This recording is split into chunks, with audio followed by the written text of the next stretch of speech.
supérieur employable. Alors, ce qui a permis la création de cette IUT... Alors, ce qui fait la spécificité de notre IUT, c'est que c'est le seul IUT en France dont l'ensemble des formations sont en alternance. Il a été créé sur un modèle un peu particulier et qui dit est-ce qu'on peut former autrement des publics différents, et le former autrement, c'était par l'alternance, justement.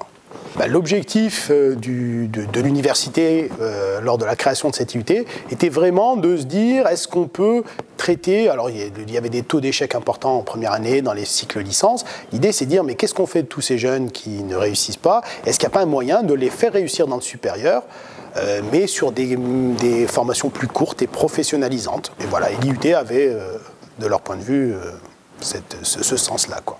Avec du recul, on peut dire que cette IUT qui a été créée en 1992 et qui était un IUT expérimental, puisqu'on ne savait pas si les entreprises allaient jouer le jeu, si l'apprentissage allait se développer ou pas dans le supérieur, etc.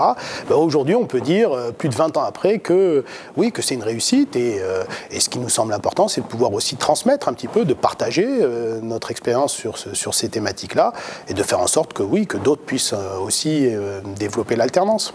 Alors en termes d'organisation, c'est vrai qu'on est parti dès le départ sur une logique de 1+1, donc une première année de préparation à l'alternance, donc une année, ils sont étudiants, hein, ils ont un statut d'étudiant classique, mais préparation à l'alternance, et la deuxième année qui est en alternance avec des rythmes qui sont de manière générale de type 15 jours, sauf pour un département où on est sur des rythmes plus courts.